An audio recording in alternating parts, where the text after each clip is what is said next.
Verse 1 hanggang 7. Tayo po tayo lahat. Matthew chapter 23 verse 1 hanggang 7. Ay, may microphone pala. Matthew chapter 23 verse 1 hanggang 7. Tayo po tayo lahat habang babasahin po natin ito. Okay? So, sabayan niyo po ako sa pagbabasa. Okay?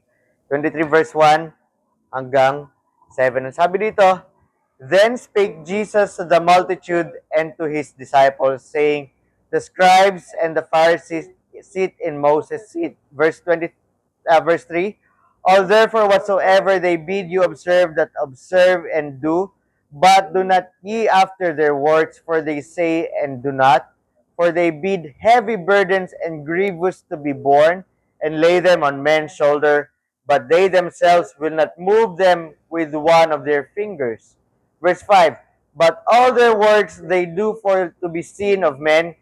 They make broad their phylacteries, and enlarge the borders of their garments, and love the uppermost rooms, and feast and chief seats in the synagogues, and greetings in markets, and to be called of men, Rabbi, Rabbi. Tayo manalangin. Panginoon, tulungan niyo po ako, Panginoon, na ma-explain po itong salita po ninyo. May preach po. At Lord, naway po, Panginoon, galing po sa inyo lahat ng lakas at ako'y sumanda lamang sa inyo. At ako po yung hindi mapansin kundi kayo po, Panginoon, mismo dahil ako ay gamit lamang. Salamat po, Panginoon, sa pribileyo na ito. At patawarin niyo kami, Panginoon, sa kasalanan po namin, lalo na sa umahadlang para kami po, Panginoon, ay makapag-worship, makinig sa inyo na maigi. And I also pray din, Panginoon, nabasbasan niyo bawat isa ng katalinuhan at taos puso po, Panginoon, na makinig at isagawa po yung matutunan po namin dito at ipamahagi rin po sa ibang Panginoon. At kung meron pa po dito sa kalagitnaan namin, Panginoon, na hindi po ligtas, hindi alam yung kaligtasan, naway sa araw po na ito at sa oras na ito, sila po ay maligtas. At Lord, paspasan niyo ulit yung mga bawat isa. And we pray all this, Lord, in Jesus' name. Amen. Upo po tayo lahat. Okay. Dito po, last time po naalala po natin kasi bago po yung sa verse 22. Okay? Bago po nagtanong po itong mga Pariseo na kung ano yung, at may iskriba po doon sa isa sa mga Pariseo kung ano yung pinaka-importanting utos ng Diyos. Okay? So dito po, nagtanong din si Jesus, nagtanong siya kung si kaninong anak si Kristo. At hindi nakasagot yung mga Pariseo. Napag-aralan natin kung kaninong anak yung Kristo, kundi si anak po siya ng Diyos. At napag-aralan po natin yung ibig sabihin doon, yung Son of God doon is hihos, ibig sabihin talagang galing sa Diyos mismo. So, ibig sabihin ni Isa sila ng Diyos. At yung ibang Greek word po yung ginamit sa John 1:12 na nakalimutan ko yung Greek word, pero ibig sabihin po nun ay talagang tayo ay anak ng Diyos, ibig sabihin tayo po ay kinuha maging anak ng Diyos. So iba po yung Greek word po ng dalawang iyon. Amen? Pero ibig sabihin po nun, turing pa rin sa atin ay tunay na anak ng ating Panginoon. At dito po, nagbigay po ng babala ang ating Panginoon sa kanyang mga disipulo. At sinabi dito yung 7 woes po ito eh. 7 kaawa-awa tungkol sa mga eskriba at saka mga pariseo. Pero po ito yung introduction na binigay po ni Jesus sa kanila. Kung ano yung pangaral niya sa kanyang mga disipulo dahil doon eh. Diba? Sinubukan si Jesus ng iba't ibang mga tao. Sinubukan siya mismo ng pinakapunong pari at saka mga leader po ng Israelita. Pagkatapos po nun, sinubukan siya ng mga Saduseo. Pagkatapos sinubukan siya ng mga Pariseo at ng Eskriba. Pero lahat yun nasagot po ni Jesus at hindi sila makapagsagot pabalik. Dahil kumpleto po ang sagot ni Jesus at may otoridad po talaga si Jesus dahil siya ngayon may akda ng lahat ng mga ito. Okay? At ang maganda po dito ay talagang hindi na sila makapaggawa ng kung ano-ano pa laban kay Jesus. Kaya sila ay nagplano ng kung ano-ano para lamang mapatay si Jesus. So, dito pong ating title po mismo ng ating preaching is woe to the scribes and Pharisees. Ito yung part 1 po. Medyo siguro maaabot ito hanggang part 5. Sana hindi, sana part 3 lang. Pero yung point number 1 is we have to properly listen to God's word. Dapat tayong maiging makinig sa salita po ng Panginoon. Dapat maigi tayong nakikinig sa salita po ng ating Panginoon. Bakit? Kasi salita po ito ng Panginoon eh. At ito po ang kinabubuhay natin. Bilang pong isang Kristiyano, ibig sabihin tagasunod ni Jesus Kristo, sa Visa Baptist is talagang biblical authority. Lahat po ng dapat nating ikikilos, pag-uugali, mga pinag-aaralan ay tungkol po sa salita ng ating Panginoon. Bakit ulit tayo po ay alipin ng Diyos, tayo po ay naghabol-habol sa Diyos na tayo ay alipin niya at tinanggap tayo ng Panginoon, di ba? Parang ganito yan eh. Oh, wag niyo akong kantiin. Alipin ako ng Panginoon, siya yung backer ko. Okay? Sa mga panahon po noon, napakalaking bagay niyan. Sana maintindihan niyo po yan ngayon. Mahilig po ako magbasa ng mga novels minsan. Ngayon kasi wala akong oras na talaga. Pero biyaya ng Diyos, no, nagkatulog ako. Pero yung mga bagay na yun, kunyari ikaw ay alipin sa isang kaharian. At ikaw ay alipin mismo doon ng hari. Hindi ka lang basta-basta citizen ng kanilang kaharian. Mayabang kadalasan. Hindi sila pwedeng basta-basta kantiin kasi sila ay ipoprotektahan mismo ng kanilang hari. At lahat po ng mga tauhan ng hari ay poprotektahan din yung kanilang alipin.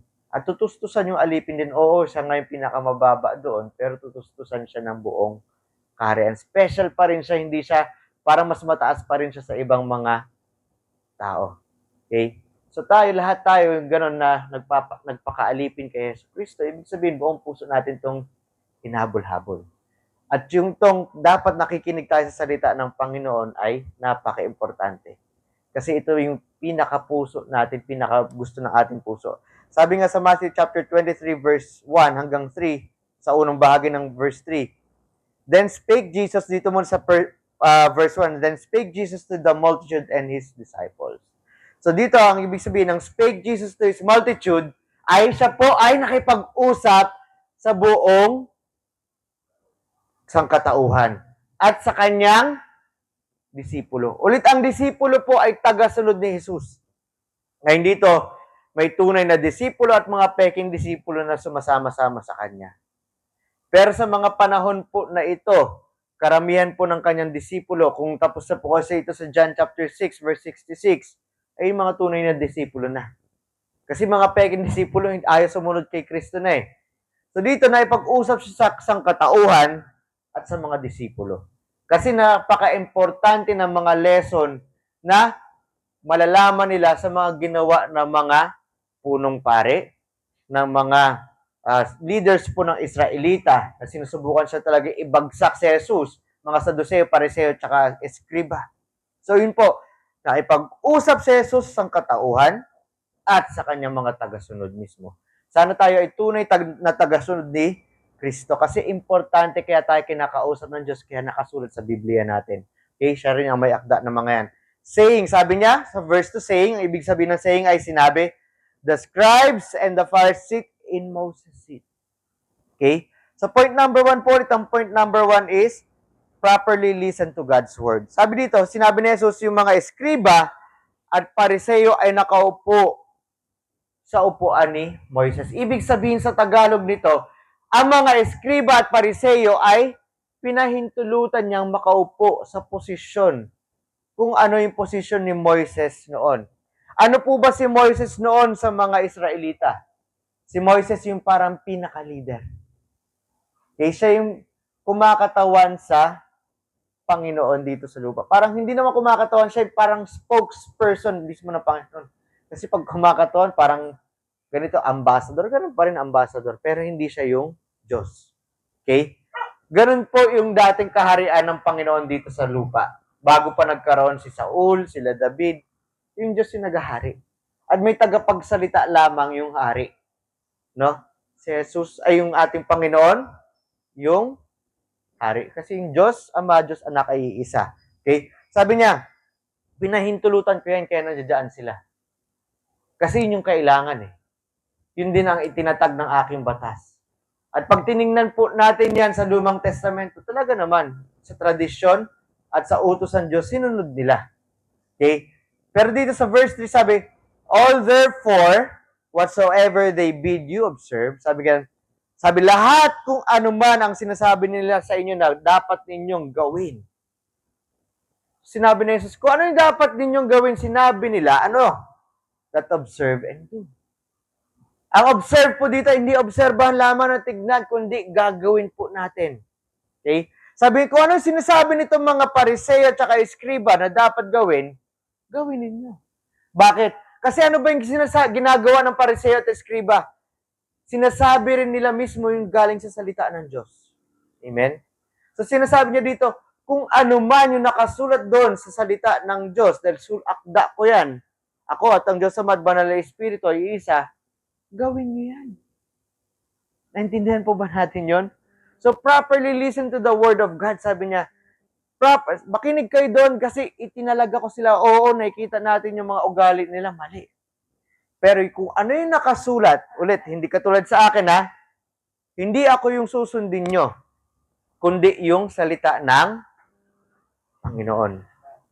Kaya po, nangungulit ako sa inyo lagi, basahin niyo salita ng Diyos. Alam ko, paulit-ulit ko rin to sinasabi sa inyo. Kasi hindi po ako yung final authority, kundi yung Panginoon. Yung kanyang salita ay nakasulat dito sa salita ng Diyos. At tawag natin doon ay Biblia. Amen? So, basahin natin yan.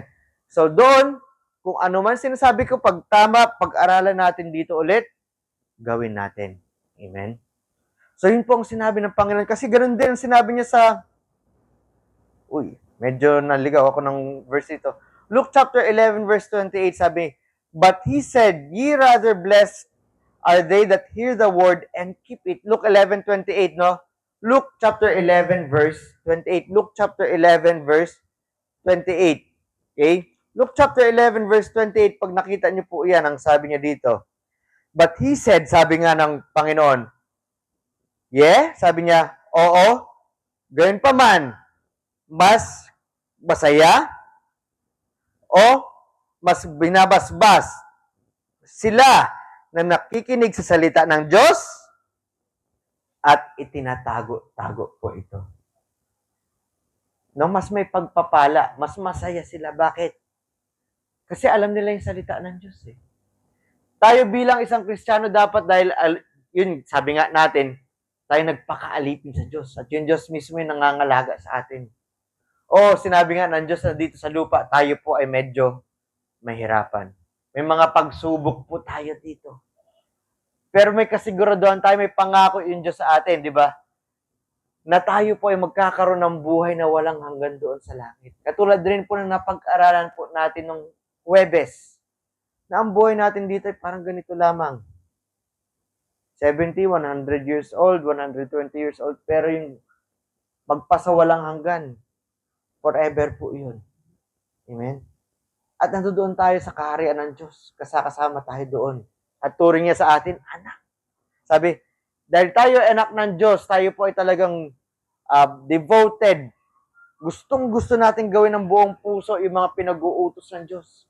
Nilalabanan natin yung ating katawan kasi alam natin meron tayong lakas galing sa Banal na Espiritu at sumasandal tayo sa lakas ng Diyos natin. At sinabi rin sa James chapter 1 verse 22, James chapter 1 verse 22. Pag nabuksan niyo yung James chapter 1 verse 22, medyo pagkatapos po ng Pedro yan, ng 2 Peter, James chapter 1 verse 22. Sabi dito, ay bago po pala ng Pedro yan, James chapter 1 verse 22. Okay? Pagkatapos ng Hebrews, James chapter 1 verse 22, ang sabi po dito, but be ye doers of the word. Sabi, ngunit kayo ay maging tagagawa ng salita. Ibig sabihin ko, ano yung napag-aralan natin, nabasa natin sa Biblia, gawin na nito. At hindi lamang tagapagpakinig o tagabasa, deceiving our own selves. Kasi pag hindi natin ginagawa ito, yung nababasa po natin sa salita ng Diyos, naririnig nga natin. Pero hindi natin ginagawa. Niloloko natin yung ating sarili. Amen? Yun po ang sabi dito sa Biblia, hindi ko po ito salita. Ito po ay pinasulat po ng Diyos, galing sa inspirasyon ng Diyos, binigay kay Santiago. Itong Santiago na kapatid po ni Jesus, hindi ito yung Santiago na kapatid ni Juan. Kasi yung Santiago na kapatid ni Juan dito ng mga panahon na sinulat ito, patay na yun, namartir na siya. Dahil sa sobrang pagmamahal niya sa Diyos at talagang pinaglalaban niya yung Diyos. So yun po sabi niya, hindi lang tayo tagapakinig. No, hindi tayo pasok dito, labas doon. Amen? Kasi katulad nga, mga bata, pagpasok dito, labas doon. Pagdating ng exam, wala na. Ay, ang exam natin bilang isang Kristiyano po ay araw-araw. Paano ba yung ginagawa natin oras-oras? Ano ba yung dapat na ginagawa natin? Tama ba ito sa Panginoon? Naalala ba natin ito? Nasa puso ba natin ito? Mahal ba natin yung Panginoon? Kaya tinatago-tago natin ang kanyang salita, ang kanyang mga utos. Pag amen. Diba? Sana gawin natin, practicing natin yan. Kaya siguro sana, ulit, alam ko medyo wala ito dito. Sana mag-solving tayo isang araw, isang kaluluwa lang. Okay? Bible reading tayo, devotion tayo. Amen? Sana, kung kaya pa, aside from that, pagdasal natin bawat isa, kung kaya pa, memory verse o memory chapter. Okay? Sa Matthew chapter 7 verse 24 dito, properly listen to God's word.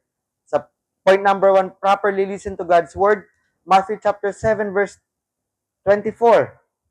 Matthew chapter 7 verse 24. Buksan po natin yan. Ako rin po ay nagbubukas dito kahit nandito na yung kopya sa akin harap. Gusto ko rin buksan sa aking Biblia para makasabay po ako sa inyo.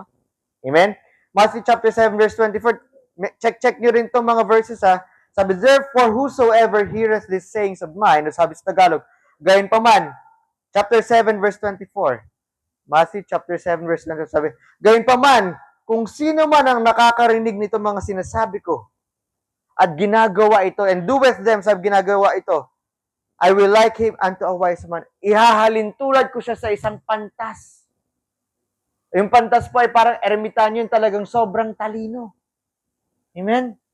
Sipin nyo, hindi niya sinabi yung mga sobrang talino, yung mga nakakapag-doctorate degree ng mga masters, doctor in business, doctor in engineering, doctor in medical practitioner, o kung ano-ano mang doctorate degree na yan.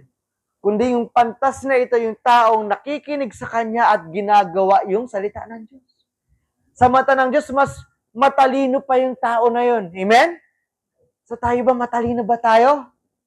Sana hindi tayo matalino lamang sa school, pero mas matalino tayo sa harap ng Diyos. Diba? Tayo gustong-gusto natin na magpasikat sa tao. Pero sikat kaya tayo sa Diyos. Kung tayo po ay gusto maging sikat sa harap po ng Diyos, gusto tayo mapansin ng Diyos, nakikinig tayo sa salita ng Diyos at ginagawa po yung salita ng Diyos. Kasi yun din po yung sinasabi niya dito eh. No? I will like him unto a wise man which built his house upon a rock. Kaya alam na natin ito kung tinayo niya ang kanyang bahay doon sa magandang lugar. Yung matibay na malaking bato. Parang bundok ng bato na yan. Hindi yung katulad ng taong mangmang na ilalagay niya yung kanyang bahay doon sa malambot na lupa na buhangin. At pag dumating yung baha, hukayin lang yung buhangin, masisira yung bahay. Pero yung bato, kahit dumating yung baha dyan at yung baha ay umaagos-agos, hindi mahuhukay yung bato na yan. Bakit? Matigas yun eh. So tayo ba, matalino tayo? Sikat ba tayo sa mata ng Diyos? O sikat lang tayo sa mata ng tao? Kasi yung tao lamang yung pinapasikatan natin eh. Pero nakakalimutan natin yung pinakamakapangyarihan sa lahat ay ang Diyos. Amen? So dun po, makinig, properly listen to God's Word. Yun po ang sa atin sana bilang isang Kristiyano, isang miyembro po dito ng lokal natin ng True Vine Baptist Church ay ganun. Amen? So gawin na po natin, alam ko medyo extra na ito, pero nakasulat pa rin sa salita ng Diyos. Amen? So point number 1, properly listen to God's Word. At hindi lang yung tapos gagawin natin din yung napag-aralan natin, narinig natin. Kasi yun po ang tunay na dapat ginagawa. So, pangalawa po, dito sa point number 2 po natin ay purge the bad works. So, point number 1, properly to listen to God's Word, purge the bad works. Ibig sabihin ng purge ay purga. Ibig sabihin ng purga, pag pinupurga po yung ating tiyan, ano po yung pinupurga sa ating tiyan? Uod. Ibig sabihin po ng purga ay tinatanggal. Itinatanggal natin yung masama. So, tanggalin natin yung mga masasamang gawain. Okay? Sa Matthew chapter 23, verse 3, nasa second part, sabi dito, but do not ye after their works, for they say and do not. O sa Tagalog, ngunit, gawin nyo nga ang pinapangaral ng mga Pariseo. Basta galing sa salita ng Diyos. Amen? Pakinggan nyo, gawin nyo ang sabi ni Jesus. Pero dito, ngunit, huwag nyong gayahin ang ginagawa nila na masama. Kasi alam natin yung story ng Pariseo, nakikita nyo dito, galit sila kay Jesus. Alam nila yung salita ng Diyos. Alam nila na si Jesus yung Kristo, yung pinangakong tagapagligtas, na siya po yung anak ng Diyos, pero ayaw nila. Sabi nila, huwag nyong gawin ang kanilang ginagawa. Mamaya, pag-uusapan natin kung ano yung ginagawa. Sabi, huwag nyong gayahin yung kanilang ginagawa. Yung point number 2 po, i-purge natin yung bad works. Kasi bilang isang leader, okay, ito yung pinakamensahe sa akin, purge the bad works. Okay, sa inyo rin, pinakamensahe ito, pag may ginagawa kong mali, wag niyong gayahin. Amen? Kundi sabihan nyo rin ako. Tandaan nyo po, ako po ay kapwa ninyo mananampalataya. Hindi ako ang hari ninyo. Hindi ako yung Panginoon ninyo.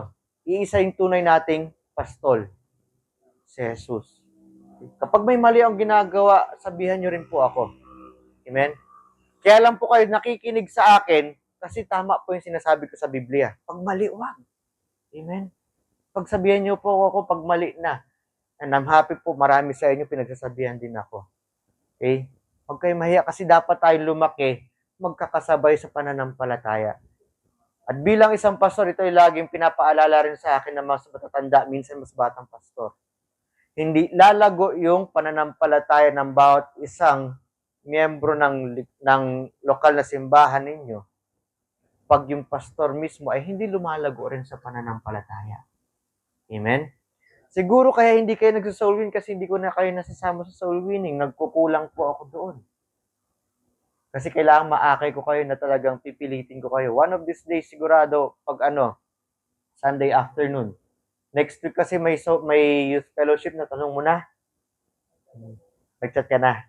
Amen. Okay, at least yun, nag-chat na si Eton. Ang sabi, next week? Next Sunday. Pero kausap ko si Pastor Jeriel nung Friday. Sabi niya sa next Sunday. Mga youth fellowship, gusto nga lang kila Pastor Eric. Next Sunday. Mga kabataan dito Pwede na rin yung mga bata. Okay? Kung gusto sumama ng mga, sige, sama natin. Pero, mamaya pag-usapan po natin. Sa purge the bad works, una, properly listen to God's word. Ibig sabihin doon kasi dapat gawin din natin. Purge the bad works. Kasi sinabi dito, ulit, sinabi ni Jesus, huwag niyong gayahin yung masama na lang ginagawa. Kagaya sa Lumang Testamento, 1 Samuel chapter 15 verse 22, 1 Samuel chapter 15 verse 22, kung gusto niyo buksan, pero pag hindi po, wag niyo na pong buksan kasi para mas mabilis. 1 Samuel chapter 15 verse 22. Isulat niyo po sana, no? Ang 1 Samuel chapter 15 verse 22, ang sinasabi po dito, and Samuel said, sabi ni Samuel, isang propeta po ng Panginoon, at siya po ang talagang nagbubuhos ng langis sa mga magiging hari noon, has the Lord as great delight in burnt offerings and sacrifices? Sabi, meron bang kasiyahan ang Panginoon sa mga alay at sa mga sinusunog na sakripisyo as in obeying the voice of the Lord kaysa sa pagsunod sa salita o sa boses ng Diyos, ng ating Panginoon? Ano mas mahalaga? Tinatanong ni Samuel dito. Behold, to obey is better than sacrifice. Kasi itong mga Pariseo po, alam na alam po nila yung utos ng Diyos. Pero gumagawa sila ng sarili ng lakad, no? Taliwas sa utos ng Diyos. Kasi ito, sinasabi po ito ni Samuel doon po kay Saul. Kay Haring Saul. Kung pwede, Raul na lang, no? Si Raul, Si Raul, diba? Kasi Saul, ang kulit ni Saul, Ang sinabi ng Panginoon, ang pwede lamang magsakripisyo ay mga pare. Pero sino nagbigay ng ritual ng sakripisyo ng mga panahon na yon? Si Saul. At sinabi rin ng Panginoon, lahat, pati tupa ng kalaban, patayin mo. Lahat. Patayin mo pati yung kabataan. Patayin mo. Pero ayaw ni Saul patayin yung mga kahayupan nila. Yung mga tupa, yung mga baka. Kasi sayang daw, sabi ni Saul. Tigas ng ulo. Sabi niya, sayang, mas sakripisyo namin ito sa Panginoon. Pero sabi ng Panginoon, at ginamit si Samuel, mas mabuting makinig tayo kaysa sa sakripisyo. Diba? Minsan, bigay na tayo ng bigay ng pera, nagpapakitang tao na tayo na mabait tayo. Pero sa puso natin, hindi tayo sumusunod sa Panginoon. Pang sarili lang natin. Mamaya pag-usapan natin yan. At sinabi rin po dito, sacrifices, verse 22, behold, to obey is better than sacrifice and hearken than the fat of rams. Okay? Proverbs chapter 21 verse 3, dito po sa purge the bad works. O, ipurgay mga masamang gawain. Proverbs chapter 21 verse 3, o mga gawa o mga kawikaan. Chapter 21 verse 3. Buksan ko lang rin po. Ang Proverbs po ay pagkatapos ng Psalms at bago po na Ecclesiastes. Proverbs chapter 21 verse 3. Ang sabi po dito sa Proverbs chapter 21 verse 3. To do justice, ang gumawa po sa hustisya at pagdidesisyon ng tama ay mas maganda sa Panginoon kaysa sa sakripisyo. Ibig sabihin dito, pag gumagawa ka ng hustisya, ibig sabihin, kunyari meron kayong dapat pagdesisyonan sa inyong buhay. Sa pang-araw-araw, may gagawin ko. Hindi lang yung hustisya sa pagdidesisyon kung sino may kasalanan o hindi. Pati sa ating sarili. Tama ba itong gagawin ko? Diba? Kunyari, paggising sa umaga, si Tep-Tep nagising sa umaga. Anong ginagawa? Unang ginagawa ni Tep-Tep? Iihi. Kadalasan ganun, di ba? O kaya, paggising sa umaga, unang ginagawa ng iba ay, alin? Naantok pa ako, tulog ulit. Hindi pa ako konti. Snooze. Di ba? Ano ba yung mas tama? Sabihin natin, tayo matulog ba ulit o magpasalamat na sa Panginoon? Pasalamat na sa Panginoon. Ano ba mas tama? Di ba? Ano ba yung pagdidesisyonan natin? Oras na para tumayo. Di ba? Tatayo na ba ako o idlip ba muna ako o magdadasal na ako sa Panginoon? Dasal muna. Sa Panginoon, sa Lord, salamat sa bagong umaga. Amen? So tayo doon. Ano ba, idlip ba ako o tatayo na ako? Tatayo na ako para hindi ako malate sa dapat kong puntahan. Amen? Mga dalaga dyan. Naintindihan? Para hindi na tayo malate sa mga bagay-bagay na ito. Alam niyo po ba, nung oras ako nagising? Na-stress. Pero late pa rin ako. Diba? Kasi, mali yung tansya ko pa rin dahil nag-aayos ako ng gamit. Ayos ako ng ayos ng gamit. Hindi ko pa nga naayos yung kwarto ko na maigi. Umalis na ako alas 8. Dumating yung bus, 8:45. Okay? Dapat pala, 7:30, umalis na ako ng bahay. Amen? Mas maganda na, mas kung mapaaga ako dito, alas 8 yung bus yung masakyan ko, dumating ako dito, mga 9:30, mas maaga pa rin ako. Amen? Ang bala ko nga sana, dapat next time, dapat alas 7, ay 6:30, nag-aabang na ako para at least makapaglakad ako papunta dito, makapag-exercise pa rin ako. Hindi naman sa nagtitipid, kailangan ko rin naman maglakad-lakad kasi isang oras naman yung lakarin natin. Hindi naman malayo simula Pure Gold hanggang dito. Sa totoo lang, malapit lang siya. Mga 4 na kilometro lang, 3 . Ganun lang po yan. So ano ba yung gagawin natin sa pag-hustisya natin, purge the bad works? Ano ba yung tama na ating gagawin? Lord, ano ba ayon sa salita ang aking gagawin? Naintindihan? Para tama yung ating gagawin sa oras-oras, bawat saglit. Okay? Sa Mark chapter 12 verse 33, ganun din po sa purge the bad works. Okay? Sa sinasabi ng Panginoon dito kasi sabi niya, in context, huwag niyong gayahin yung ginagawa ng mga Pariseo. Hindi kayo gaya-gaya po tumaya, ang ginagaya niyo po kung ano yung nakasulat sa salita ng Diyos, hindi kinikilos ng mga yan. Ang pananampalataya po natin ay hindi nakabase sa kinikilos ng mga leader natin. Ang pananampalataya natin ay nakabase po kung ano yung nakasulat sa salita ng Diyos. Pero bilang isang leader, dapat ikaw yung nangunguna. Amen? Sabi, either make the tree good, sabi dito sa Matthew na check. Mark chapter 12 verse 33. Matthew, Mark, Luke, John. Mark chapter 12 verse 33 po. Ang sabi po dito, And to love, sabi dito, and to love Him with all thy heart, mahalin ang Diyos sa buong puso, and with all understanding, buong pag-iisip, and with all the soul, buong kaluluwa, buong buhay, and wish, with all thy strength, buong lakas, and to love his neighbor as himself, at mahalin ng ating kapitbahay katulad ng ating sarili, is more than all whole burnt offerings and sacrifices. So, hindi tayo sakripisyo ng sakripisyo, gawa tayo ng gawa. Kasi minsan ang pagpasasakripisyo natin, o paggawa sa utos ng Diyos, yung pagbibigay dyan ng pera-pera, ay hindi muna ako kakain para sa Diyos. Mamaya, hindi naman natin ginagawa ng buong puso sa Panginoon. Amen? Ulit po, yung unang gagawin natin ay pagsunod po sa Panginoon. Katulad po ng ginawa ni Samuel, na sinabi niya kay Saul, si Saul po matigas yung ulo. Ganon din tayo eh. Ay hindi, tingin ko ito yung tama. Huwag natin pangunahin yung ating sariling laman kaysa sa salita ng Diyos. Sa salita lang po ng Panginoon. So point number 1 is, properly listen to God's word and gawin yung salita ng Panginoon. At we purge the bad works. Okay? Pag alam na po nating mali po ang ginagawa, huwag na natin gayahin. Hindi porket uso dito sa mundo ay tama na po iyon. Amen? Tandaan po natin, hindi porke uso sa mundo o uso sa mga panahon ngayon ay tama. Mas laging tama po yung salita ng Diyos.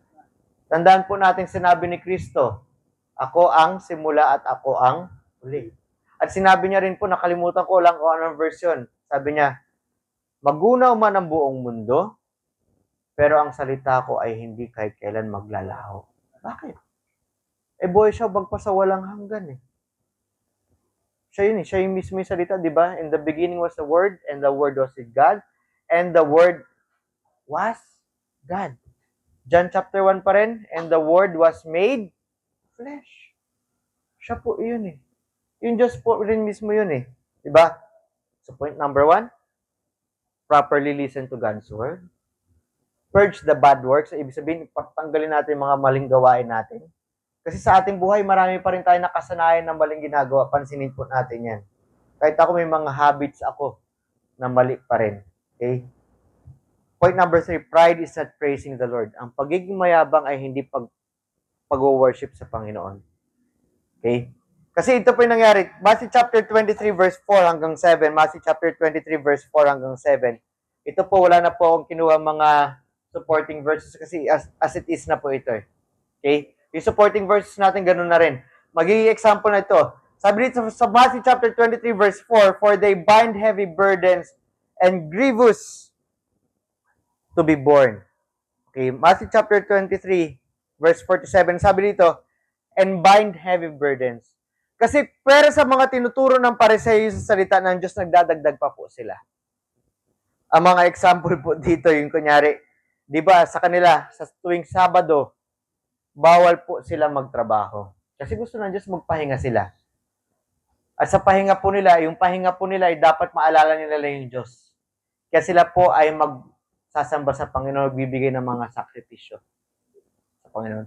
Gusto ng Diyos buong araw kasama niya yung mga Israelita na nagsasamba sa Kanya. At yung Diyos syempre nagbibigay ng pagpapala rin sa kanila, hindi nila alam. Bibigay yung pagpapala sa kanila buong linggo. Pero sa Matthew chapter 23 verse 4 to 7, isa po sa mga example po nito, they bind heavy burdens and grievous to be borne. Kunyari sa Sabado na yon, kapag magpapatay ka ng ilaw, dapat itong kamay lang na ito. Nagdadagdag sila, mga example lang yan ha. Nagdadagdag sila ng dagdag hirap sa mga tao. Magpapahinga ka na nga lang, pero papahirapan pa nila. Bawal na yung ganito, bawal na yung ganyan. Pero wala naman sa salita ng Diyos. Alam nyo ba yung minsan sa atin, di ba? Para mawala ang iyong kasalanan, yung mga nakasanayan po ng karamihan na Pilipino sa Romano Katoliko, para mawala ang iyong kasalanan, magkumpisal ka sa pare. Magbigay ka ng pera sa ganito. Diba? Para pumunta po ng langit ang kaluluwa na nasa purgatorio, magbayad kayo ng ganito. Pambira, mauubos na yung pera niyo eh. Hindi naman pala totoo. Hindi po ba? Kasi impyerno na pala yun, hindi sila nagtapat sa Panginoon, hindi sila naging tapat sa Panginoon eh. Hindi sila nananampalataya sa Panginoon. Eh, hindi naman yun nakasulat sa Biblia. Nakakahawa po. Okay? Para sa Mormons, o para naman ikaw ay talagang malinis ka, ilublob ka na ilang beses, i-bautismo ka na ilang beses. Eh, sinabi sa Biblia, ang bautismo po ay ginagawa lamang pag ikaw ay ligtas na. Ito po ay senyales na ikaw po ay gustong sumunod sa Panginoon at sinasabi mong Panginoon mo talaga si Yesu Cristo. Senyales lang yun. Picture lang yun. Hindi naman ibig sabihin pag hindi ka nabinyagan, hindi ka maliligtas. Ulit, dapat ligtas ka muna, nananampalataya ka muna sa Panginoon bago ka magbinyagan.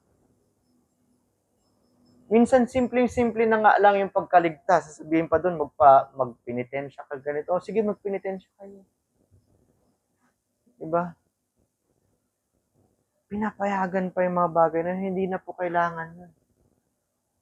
Kaya tayo sumusunod na sa Diyos. Hindi dahil para tayo maligtas o makapunta sa langit. Kaya tayo sumusunod sa Diyos kasi mahal na natin Diyos, may pananampalataya na tayo na siya yung Panginoon natin. Tuwang-tuwa tayo na tayo alipin. At tinuturing na tayong bilang tunay na anak pa rin. Amen? Ganun po yung Panginoon sa atin. Pero yung mga Pariseo at Eskriba na ito ang nagdadagdag, ganun po yung ginagawa ng mga ibang relihiyon niya. Diba? Ang dami yung ritual na dapat gawin. Isipin nyo, bago pa kayo makapagsalita sa Panginoon, kailangan nyo magdasal ng kung anong-anong beads din, yung rosaryo na tawag nila. Na napakahaba. Pero sabi ng Panginoon, hindi, dumiretso kayo sa akin. Ako mismo yung makakarating doon sa Diyos Ama kasi ako at ang Diyos Ama iisa. Hindi naman patay ang ating Panginoon. So sabihin nila, di ba? O para gumaling kayo sa mga sakit, kay Pio kayo magdasal. Yun yung uso ngayon, si Padre Pio, di ba? Di ba? Pinapahirapan nila yung tao, tapos magbigay kayo ng pera para sigurado kayo maggumaling. Minsan may gumagawa pa rin nun eh. Hindi po ganun. Kasi pag gusto ng Panginoon tayo paggalingin, mapagalingin niya tayo. Kasi alam niya, itikabubuti natin. Pag hindi na tayo papagalingin sa sakit natin, at least magaling na tayo yung sakit natin sa kaluluwa. Alam natin kung saan na tayo pupunta. Kasi si Pablo, hindi na pinagaling yung thorn in his flesh eh. Pero si Pablo kahit kailan hindi nagreklamo. Kasi sabi niya, kailangan ko to eh. Kailangan ko to para maalala ko yung mga ginawa akong mali eh. Maalala ko to na dapat magpakababa pa rin ako eh. Kahit ako na yung pinakamagaling na magturo o maglibot-libot dito, ako yung pinakamaraming naabot ng mga tao para may palaganap yung salita ng Diyos. Alipin pa rin ako ng Panginoon. Hindi siya nagmamayabang. Nakita niya itong thorn in the flesh ko. Isa sa mga sinasabi na interpretation po doon ay nagbigay sa kanya ng kababaan ng loob. Kasi ganun din yun eh. Hindi yung talaga, hindi, para gumaling kasi kulang ka sa bigay. Di ba? And lay them, sabi nga dito sa verse 20, sa 3 verse 4, and they put men's on shoulders. So binibigyan nila ng mga pabigat yung mga tao sa kanilang balikat, but they themselves do not move them with one of their fingers. Pero sila mismo, hindi sila gagalaw kahit isang daliri na gawin yung sinasabi nila. Diba? Unfair, di ba? May ibang mga tao ganun eh. Sabi nila, para tama nga siguro yung tinuturo nila. Pag tayo magkakaroon ng mali ang isang member ng church, kakausapin muna ng isahan. Kakausapin ng dalawa. Tapos hanggang sa kailangan mo nang pabayaan na sabihin siya hindi siya miyembro ng simbahan. Pero pwede pa rin mag-church. Pero wala siya yung mga benepisyo ng church kung mayroong mga benepisyo galing sa church. Mga tira-tira na lang sa kanya. Eh pag malapit sa iyo, hindi, exempted dyan. Diba? Tapos galit ka pa. Pag kunyari, malapit sa iyo yung tao. Hindi dapat ganun. Porque mas malapit sa kasi ito na marami binibigay sa church to eh. Kaya mas mahaba yung pasensya ko doon sa kanya. Hindi po dapat ganun. 'Di ba? May kinikilingan ka, dapat yung kinikilingan natin yung salita ng Diyos lamang. Amen. Mayaman man 'yan, mahirap man 'yan, pinakamasipag man 'yan sa church o hindi. Amen. Dapat kung lahat po ay talagang, 'di ba? Minsan sa atin kasi yung tinuro ko itong week sa yung good character traits is be appreciative sa mga tao. Kasi gusto rin yun ng Diyos sa atin nabigyan nyo po, pag napansin nyo si Pablo, sa Romans, sa Corinthians, sa lahat po ng letra niya, binibigyan niya po ng appreciation yung mga taong tumutulong sa church. Okay, minsan papagalitan niya pa rin.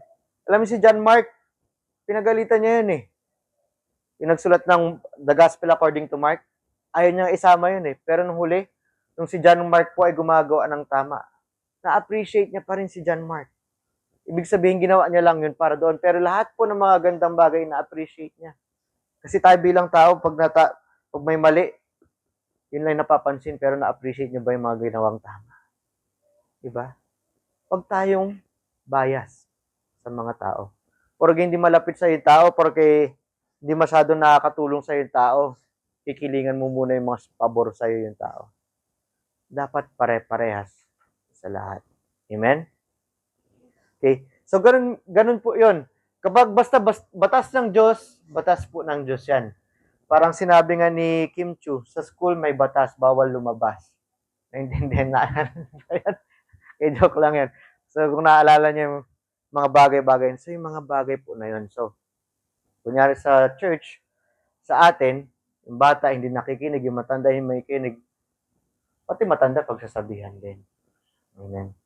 At hindi po ito dahil para lang mapahiya, kundi para po lumago yung pananampalataya. Okay? Ganun pa man, yung mga bagay na, kasi minsan may ibang mga tao talaga, porque malapit ayaw ng parusahan. Yung parusa na dapat naman, kasi pagmamahal sa tao. Maraming bagay na yan. Okay? Sabi dito, verse 5, sabi, but all their works they do for to be seen of men. Kaya sinabi sa point number 3, pride is not worshiping God or not praising God. Okay? Kasi sila, ginagawa nila yung mga bagay na ito. Sila po, tuwang-tuwa po sila. Pag napapansin niyo po dito, tuwang-tuwa po sila kasi may pride sila eh. Sila yung nasa mataas eh. Gusto lamang nila yung posisyon. Sabi dito, but their works do they do busy when they make broad, mamaya, yung mga ginagawa po nila, gumagawa sila ng maganda, hindi para sa Diyos. Para sila ay sumikat. Di ba ang dami-daming tao na ganon? Di ba, ang sama-sama ng ugali, ang galing-galing magmura, ang galing-galing manlait sa tao. Pero hindi po sila masyadong pinagsasabihan ng tao. Bakit? Kasi may nakukuha sa kanila eh. O, pinibigyan kita ng ganyan, hindi mo ako pwedeng pagsabihan, etc. etc. Diba? Pero may karumal-dumal na mga ginagawa yung mga tao na yun. Ganon din po sila. Kaya sila bigay ng bigay para sila po ay mapansin ng tao. Kaya sila gumagawa ng tama para lamang sila ay mapansin ng tao, para sila po ay sikat. Pag sila nga ay nabigyan ng award, ay, talaga ang galing ko. Yung sasabihin ay salamat sa Diyos, nagawa ko lang ito sa pamamagitan lamang ng Diyos. Okay naman na mabigyan ng award, pero wag mo sasabihin na ikaw ang may gawa niyan. At ibabalandra mo pa yan sa kung saan-saan. Amen? So yung mga bagay na yan, hindi tayo nagpapakita ng tao, kundi tayo nagpapakita ng pagmamahal dapat para sa Diyos. At sinabi pa nga dito, they make brother phylacteries. Ang phylacteries po yung mga damit nila. Na ibig sabihin may position ako. Di ba pag kunyari ikaw ay police, at nakita mo may mga ranggo-ranggo ka dito, mas maintindihan to ni Mana. Mas mataas yung ranggo mo, mas matutuwa ka. Ang dami mo ng guhit dito, may guhit ka na dito, may guhit ka pa dito, meron ka pa dito mga ano. Sabihin natin, wala ka ng guhit dito, meron ka ng mga flowers dito, kaya star. Siyempre, nakakatuwa yun. Binabalandra nila yung kanilang mga ranggo. Binabalandra nila yung ranggo para hindi tumulong sa tao, kundi pagyabang yung kanilang sarili. Huwag tayong ganun. Amen? Bilang isang Kristiyano, gusto ko yung magdamit bilang isang Kristiyano pa rin bawat oras. Hindi ko naman sinabing dapat naka-long sleeve ka ng ganyan bawat oras. Pambira, nagtatrabaho ka dun sa bukid, naka-long sleeve ka, naka-leather shoes ka, nakakatawa ka naman. Ibig sabihin, kagalang-galang ka naman talaga. Yung damit. Kasi iba't pag sobrang init, maghuhubad-hubad na yan, hindi galing Kristiyano yan. Okay? Pero doon, pinugumalaw para sa Diyos. Amen? Hindi para sabihin, oh, mabait ako, mabait ako. Ganito lang ako ngayon kasi salamat sa Diyos siya yung nagbago sa akin. Pero sila tuwang-tuwa po sila sa mga ranggo nila. At sabi nga dito, and enlarge the borders of their garments. Mas ibig sabihin yung borders of their garments, ang ibig sabihin po nito, mas pinapalaki nila kung ano yung mga ranggo na dapat nila. Okay? Gusto nila pag mayabang, ganito ako. Mas pinapalaki nila, di ba? Alam mo yung lolo ko? Wala ka sa lolo ko. Yung lolo ko, ganito. Ganun po sila. Payabangan po ng payabangan. Imbis na dapat sino yung pinagmamayabang natin, salamat sa Diyos. Sila po, gusto nila, tuwang-tuwa sila pag sila po yung pinupuri. Hindi po nila ginagawa ito para sa Diyos, kundi gusto nila sila ay purihin. Bilang isang Kristiyano, sana tanggalin natin yun. Okay na kayo po ay bigyan po ng parangal ng tao. Kasi yun po na lang yung pabuhi ng Diyos sa inyo. Pero ulit, sabihin niyo salamat po sa Diyos na gawa po ito. Kundi lamang po sa Diyos. Pero wag niyong habulin yung parangal ng tao, kundi habulin niyo po yung kasiyahan ng Diyos na gumagawa tayo ng tama. Amen? Kasi ginagawa natin ng buong puso ito. And sabi nga po nandito, and love the uppermost rooms at feasts and the chief seats in the synagogue. Gustong-gusto nila sila po ay nakaupo doon sa taas na trono, doon sa sinagoga. Gusto nilang mapansin sila. Amen? Kaya pag magdamit sila, overdressed sila. Okay naman siguro pag nakabarong ka lang, naka-necktie, pero hindi naman yung sobrang na, kung ano-ano pa dyan, sobrang mamahalin ng Amerikana mo o kaya ng barong mo. Sabi mo, alam mo yung barong ko? Hindi naman kailangan ituro to. Ang barong ko, mas mahal pa to sa Onesimus. Sabi, barong ko, 20 milyan. Diba? May ibang mga ganong tao eh. Diba? Sobrang yabang. Doon ako sa taas, doon ako dapat naupo. Special dapat ako. Maraming taong ganyan. Kasi gusto nila, sila po ay yung mapansin. So ito yung sinasabi ng Diyos, wag tayong ganun, wag tayong papansin. Mapansin man tayo sa ginagawa nating tama, amen, is para sa Panginoon ulit. At hindi dapat natin dapat ako yung nakaupo dyan, yung parang inuuna lagi yung sarili. Dapat ako dyan. Ako dapat yung nakaupo.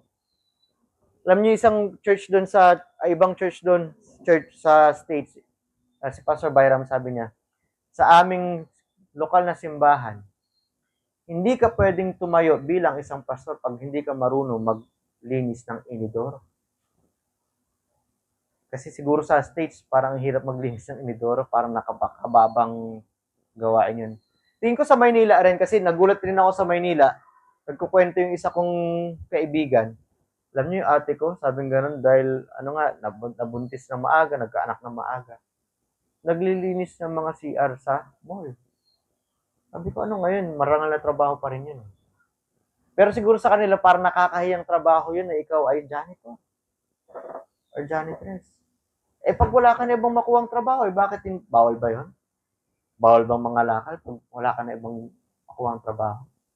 Diba? Hindi po. Ang gusto lang sabihin po ng pastor dun sa States, pag hindi ka marunong gumawa ng pinakamababang gawain, paano ka pa magiging pastor? Kasi mayabang ka eh.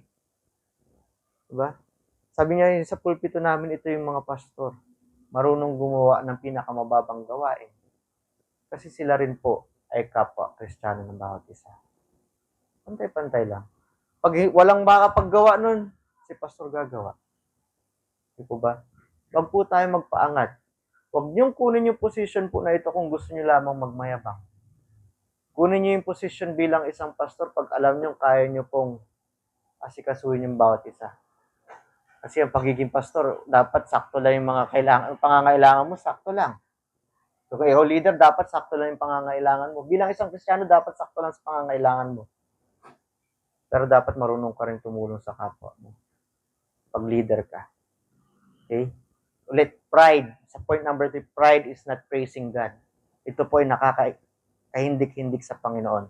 Sa verse 7, last verse, and greetings in the market. Sabi mga pagbati sa palengke, gustong-gusto nila yan. Sabihin tawagin sila, Rabbi, Rabbi. Teacher, teacher. Yung susunod na verse dito, matutuwa siguro kayo. Pero wag sana. Okay? Wag niyong gawin ito sa ibang mga ano. Ay, rabay, di ba? Iba-ibang tao ganito.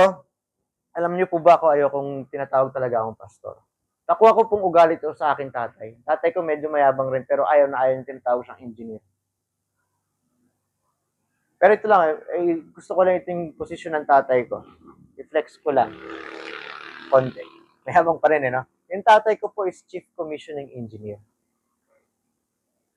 So, ano yung Chief Commissioning Engineer?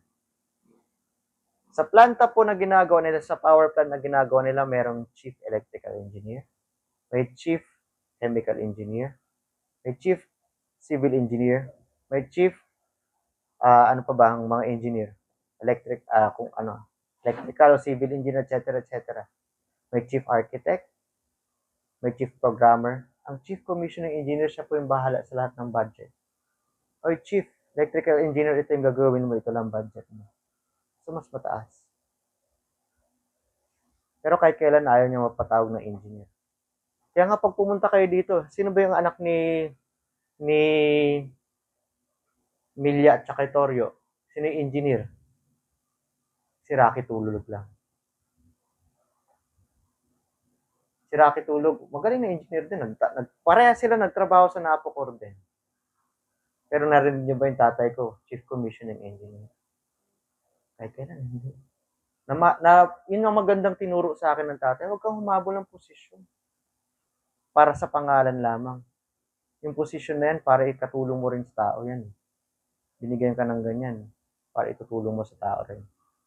Kasi ikaw yung magiging guide nila eh. Pagsisilbihan mo sila. May kita rin po natin yan in the coming verses dito. Okay? So point number 1, properly listen to the word of God. Point number 2 is purge. Purgan nyo yung mga masasamang gawain. Okay? At hinihiling ko rin po sa inyo, pagsabihan natin yung bawat isa sa buhok ng pagmamahal. Hindi yung paggalit. Kaya hindi yung chichismis muna natin yung bawat isa. Okay? Pagsabihin natin pag may nakita tayong mali sa bawat isa. Kasi mahalayin mo natin, mali pala yung naisip natin. At least doon, makausap mo muna bago natin i-chismis sa bawat isa. Pangatlo, kahit kailan yung pride po ay hindi po pag-worship sa Panginoon. Ito po ay kahindik-hindik sa mata ng ating Panginoon. Introduction pa lang po ito. So yun po, sana po pag kayo po ay hindi pa ligtas, mahirap pong gawin yung mga bagay na ito. Kahit yung ligtas ka, nahirapan gawin ito eh. Pag hindi nakasandal sa lakas ng Panginoon. Paano pa kayo pag hindi kayo ligtas? Wala yung banal na Espiritu sa inyong puso. Hindi nyo talaga kaya. Kasi yung nagbago sa lahat ng bawat isang Kristiyano ay yung Diyos lamang. Tandaan natin po yung 2 Corinthians 5:17. If any man be in Christ, he is a new creature. Kung sino man ay nakay Kristo na, siya po ay bagong nilalang na. Gayunpaman, mga lumang bagay ay lipas na, ikaw ay ginawa ng bago. So wala tayong ginawa doon. Amen? So pakita po natin bilang Kristiyano na tayo sumusunod sa Diyos. Tanggalin natin mga mali. Kausapin natin bawat isa. At huwag po tayong magmayabang. Huwag tayong maghangad ng posisyon para lamang ipagmayabang. Maghangad tayo ng posisyon kasi gusto nating makatulong sa kapwa natin. Amen? So let's pray. Lord, basbasan niyo po yung bawat isa. Again po, Lord, sana itong naituro niyo po sa amin ay talagang maisagawa po namin. Mas tumatag po yung pananampalataya namin. At Panginoon, naway ulit, kayo po yung mapansin, hindi ako sa lahat ng tama na nasabi ko ay galing lamang po sa inyo. And we pray, Lord, sa mga taong di pa po ligtas. At alam ko po, sobrang hirap po gawin ito ng mga hindi ligtas dahil wala po yung kapangyarihan niyo po sa kanila. Kaya sana'y talagang tanggapin po nila si Yesu Cristo bilang kanilang Panginoon. At sila yung maliligtas po sa kanilang kasalanan. At talikuran po ang kanilang kasalanan dahil yun po ang tunay na pananampalataya. Ulit, Lord, basabasan niyo po yung bawat isa yung buong linggo nila. Protektahan niyo po yung bawat isa. Yung offering din po, Lord, and tithes. Basabasan niyo po yung bawat isa na magbibigay. And we pray all this, Lord, in Jesus' name. Amen. So ulit,